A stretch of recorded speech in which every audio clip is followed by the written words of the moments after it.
Hello everyone, welcome to Dikshashala. आज हम बात करने वाले बहुत इंपॉर्टेंट टॉपिक पे जिसके लिए सबको बहुत कन्फ्यूज़न है। और मेरे कमेंट सेक्शन में काफ़ी लोगों के कमेंट्स आए, मैम मेरे 137 बन रहे हैं, मैम मेरे 140 बन रहे हैं। 140 तो नहीं, 137 133 EWS कैटेगरी। अगर आप किसी भी कैटेगरी से हैं और आपके 130 प्लस हैं तो आपको डरने की बिल्कुल भी ज़रूरत नहीं है। 120 प्लस वालों की रही बात, तो देखिए तैयारी कभी भी बेकार नहीं जाएगी। अभी बैठ के अगर आप DSSB की एकदम डेडिकेटेड वाली प्रिपरेशन कर रहे हैं, अगर कर रहे हैं तो डेली आप डेमो टीचिंग की एक वीडियो देख लीजिए और 10 मिनट खुद भी डेमो टीचिंग कर लीजिए। उतना मोर देन सफिशिएंट है। 1 घंटे आप इंटरव्यू को दीजिए, बाकी अपनी पूरी डेडिकेटेड वाली पढ़ाई करिए। अगर आपके 130 प्लस बन रहे हैं तो आप डेफिनेटली एकदम अच्छे से जम के, क्योंकि नॉर्मलाइजेशन भी होगा, सिर्फ एक शिफ्ट को छोड़ के सारी शिफ्टों के नंबर बढ़ने वाले हैं। 2 बढ़े, 4 बढ़े, 10 बढ़े, जो भी बढ़ेंगे सबके बढ़ेंगे, तो इसमें कोई कन्फ्यूज़न नहीं है। तो हम अगर जिसके नंबर, देखिए बॉर्डर वाले ही कन्फ्यूज़ हैं और बॉर्डर वालों को ही ज़्यादा अच्छी प्रिपरेशन करने की ज़रूरत है। उसका रीज़न है कि उनके मार्क्स उस टाइम भी, अगर इंटरव्यू के लिए कॉल भी आ जाता है तो वो बॉर्डर पे रहेंगे, और जब वो बॉर्डर पे रहेंगे तो उनको इंटरव्यू में ऐसा कमाल करना होगा कि उनके बहुत अच्छे मार्क्स आएँ। तो डेमो टीचिंग तो देखिए वो अचानक से नहीं डेवलप होता है, उसको आपको धीरे धीरे प्रोसेस में लाना होगा। जैसे ही आप प्रोसेस में उसको लाना शुरू करेंगे, 2-4 दिन बीतते बीतते आपके अंदर कॉन्फिडेंस भी बिल्डअप होगा। कॉन्फिडेंस बिल्डअप होगा तो आपकी पढ़ाई भी अच्छी होगी। DSSB के लिए थोड़ा थोड़ा आप पढ़ते रहिए। अगर आपके मार्क्स बॉर्डर पे हैं, आपको डर लग रहा है, ऐसे भी जिसके भी नहीं भी बॉर्डर पे हैं तो उन्हें भी पढ़ना चाहिए। जैसे कि मैं DSSB के लिए थोड़ा थोड़ा अभी पढ़ना शुरू कर दी हूँ, साथ में डेमो टीचिंग और कुछ जो एजुकेशनल पॉलिसीज़ के मतलब हैं अभी, NEP हो गया, और ये सब तो एग्ज़ाम टाइम में इतना पढ़ लिया है कि आपको काफ़ी कुछ याद भी हो गया होगा। इतनी टेंशन की बात नहीं है। लेकिन अगर नहीं भी याद हुआ है, उसको वापस से नोट डाउन करके, और देखिए इंटरव्यू तो कोई ऐसा नहीं कि एकदम फिक्स सिलेबस है, आपको यहीं से आएगा, आपको वहीं पढ़ना है। आप डेमो टीचिंग 30 नंबर का, वो आपको फिक्स है सारे सब्जेक्ट से। पॉसिबल हो तो आप बुक से पढ़ें, बुक से चीज़ें पढ़ें, उसमें बहुत अच्छे से NCERT में सब कुछ क्लियर लिखा हुआ है कि आपको बच्चों को कैसे पढ़ाना है। आपको बच्चों को आप RTE पढ़ते हैं, आप NCF पढ़ते हैं। NCF में है नेशनल कैरिकुलम फ्रेमवर्क, कि बच्चों को रटाफिकेशन नहीं करवानी, बाहरी जीवन से उनको जोड़ के पढ़ाना है। वो चीज़ आप अपनी टीचिंग में लेके आइए, तो वैसे ही आपकी टीचिंग इफेक्टिव हो जाएगी। जैसे उनको एडिशन पढ़ाना है तो आप उनको काउंट करवाइए, आपने आज कितनी रोटी खाई, अच्छा आपने कितनी खाई, 4-5 बच्चों की रोटियाँ, अच्छा आपके पास कितने पेन पेंसिल मिला के सब हैं, मतलब कितने पेन पेंसिल इरेज़र सब कुछ, अच्छा आपके पास कितने, तो आप ऐसे ऐसे करके उन्हें काउंट करवा सकते हैं।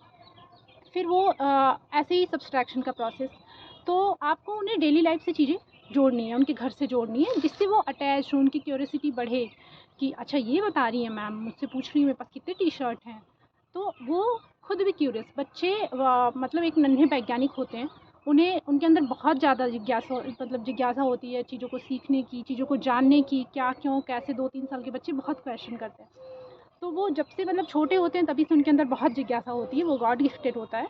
तो उन्हें बस ज़रूरत है उनकी जिज्ञासा को यूटिलाइज़ करने की, उन्हें और एक अच्छी राह देने की। उसके लिए आपको उनकी डेली लाइफ से कनेक्ट करना और उनसे क्या क्यों वाले क्वेश्चन करना। अच्छा आप यहाँ गए हो, आपने क्या देखा, तो वो आपको बताएंगे हाँ हमने ये देखा। जैसे झूला चैप्टर है, एक छोटा सा एग्जांपल बताई, तो ऐसा नहीं तुरंत आके आपको झूला वाली पोएम बताने लगनी है। आप पूछो, आप कभी झूला झूले हो, कभी मेले में गए हो, कहाँ देखा आपने झूला, अच्छा यहाँ देखा। आपको किसको किसको झूले से डर लगता है, किसको झूले पे मज़ा आता है, तो ऐसे करके आप टॉपिक इंट्रोड्यूस करेंगे। अच्छा सपोज़ जिनको कन्फ्यूज़न है, अगर आप प्रिपरेशन नहीं करते हैं तो आपको अगर कुछ फ़ायदा हो रहा है ना करने से, तो आप मत करिए, कन्फ्यूज़ पड़े रहिए। अगर आपको ज़रा भी लग रहा है कि हम प्रिपरेशन करेंगे तो उससे मुझे फ़ायदा ही होगा, नुकसान नहीं होगा, तो आप डेफ़िनेटली प्रिपरेशन कीजिए। अगर आपके 125 प्लस हैं, 120 प्लस हैं, तब भी करिए, क्योंकि नॉर्मलाइजेशन में अगर सबके 8-8, 9-9 नंबर ज़्यादा बढ़ जाएँ, तो हो सकता है आपके भी नंबर बढ़ जाएँ। आप किसी कैटेगरी से हैं या जनरल से भी हैं, आपकी शिफ्ट हो सकता है सबसे हार्डेस्ट हो जाए, आपकी शिफ्ट का एवरेज मार्क्स सबसे लो हो जाए। तो आप डेफ़िनेटली प्रिपरेशन करिए, कंफ्यूज मत रहिए। और कुछ और इंटरव्यू के टॉपिक जैसे बाइलिंगुअल, हाँ लैंग्वेज के लिए काफ़ी लोग परेशान हैं, लैंग्वेज चलेगा कौन सी लैंग्वेज, हिंदी इंग्लिश, तो यूपी में बाइलिंगुअल आराम से चलेगा, कोई दिक्कत नहीं अगर आप यूपी से हैं। साउथ में इंग्लिश चलता है, तो साउथ में लोगों की इंग्लिश अच्छी भी होती है, नो डाउट। यूपी में ही लोगों को दिक्कत होती है, यहाँ पे बाइलिंगुअल चलेगा, लेकिन आप कुछ टफ वर्ड की प्रैक्टिस कर लेंगे और अपनी कॉन्वर्सेशन में इंग्लिश वर्ड का यूज़ करेंगे। इंग्लिश मतलब अब नहीं, बच्चों को हम चौमुखी विकास करेंगे, उसकी जगह आप होलिस्टिक डेवलपमेंट वर्ड का यूज़ कर लीजिए, कि बच्चों की होलिस्टिक डेवलपमेंट के लिए हम सारे डोमेन से, फिजिकल हो, कॉग्निटिव, इमोशनल, उनके सारे डेवलपमेंट की तरफ हम ध्यान देंगे कि उनके किसी भी तरफ से उनका डेवलपमेंट ना रुके, ये बताना है। तो उसमें आप जो जनरल कॉन्वर्सेशन है उसको आप हिंदी में रखिए, लेकिन जो एक छोटे छोटे टर्म आते हैं, जैसे एनसीएफ आता है तो नेशनल कैरिकुलम फ्रेमवर्क, तो क्या आप उसको कहने जाएंगे राष्ट्रीय पाठ्यचर्या की रूपरेखा में ऐसा लिखा है? क्या आपको खुद भी ऑकवर्ड लग रहा है? वहाँ भी शायद लगे, क्योंकि सीबीएसई बोर्ड पे बेस्ड है और वहाँ पे टोटल इंग्लिश में बुक है। ईवीएस की बुक आप हिंदी मीडियम में आपको भले मिल गई हो, लेकिन जो हमें केवीएस में पढ़ाना है वो इंग्लिश मीडियम में पढ़ाना है। तो अगर उनकी डिमांड है इंग्लिश तो वो गलत भी नहीं होगा, लेकिन हमारे इस मतलब अगर यूपी के बच्चे हैं तो वो बाइलिंगुअल ही समझ पाएंगे, इतने छोटे बच्चे, क्योंकि उनकी मदर टंग हिंदी ही होती है। तो इसलिए आपका हिंदी भी चलेगा, कोई दिक्कत नहीं है। हम कहीं आपसे ये भी क्वेश्चन कर सकते हैं, आपको अगर अदर स्टेट में भेज दिया जाएगा आप कैसे डील करेंगे, तो हम वहाँ पे लैंग्वेज पे काम करेंगे और लैंग्वेज रिच कल्चर क्रिएट करेंगे, लैंग्वेज पे काम करेंगे, लैंग्वेज सीखेंगे। और क्योंकि ये केवी का तो प्रोसेस ही है टीचिंग लर्निंग प्रोसेस, तो पूरी लाइफ इंसान सीखता है, हम सीखते रहेंगे, बच्चों से सीखेंगे, बाकी वहाँ के जो लोकल स्टाफ रहेंगे उनसे सीखेंगे। तो आप ऐसे करके आंसर करेंगे। रही बात इंटरव्यू की प्रिपरेशन की, तो अगर आपको लगता है कि आप इंटरव्यू की प्रिपरेशन ना करके आपको कुछ फ़ायदा हो रहा है तो आप मत करिए। लेकिन अगर आपको लग रहा है कि नहीं, आप जितना टाइम सोचने में लगा रहे हैं ना उतने टाइम में आप डेमो टीचिंग कर लेंगे। कुछ लोग तो मतलब 20 मिनट 30 मिनट डेली उनका 1 घंटे ये सोचने में, वीडियो स्क्रॉल करने में जाता होगा कि हाँ मतलब हम इंटरव्यू की तैयारी करें कि नहीं, कोई तो बता दे जो कम कट ऑफ आए, ऐसा कोई तो निकल जाए जो कह दे 110 की, किसी के कहने से कट ऑफ 110 या 100 या 140 नहीं चली जाएगी।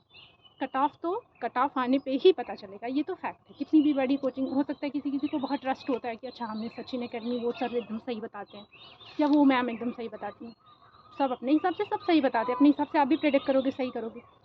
लेकिन अब जब कट ऑफ जो रहेगी वो वही रहने वाली है, किसी के कहने से चेंज नहीं होगी। तो आप अपनी प्रिपरेशन कंटिन्यू करिए बिना कट ऑफ की टेंशन किए। जितने टाइम में बस आप सोचते हैं सिर्फ उतना टाइम आप अपनी डेमो टीचिंग को देखिए दीजिए। बाकी कल से देखिए कितना आप में इम्प्रूवमेंट होता है। और लैंग्वेज का भी कन्फ्यूज़न आई थिंक दूर हो ही गया। तो ठीक है, thank you, all the best for the interview.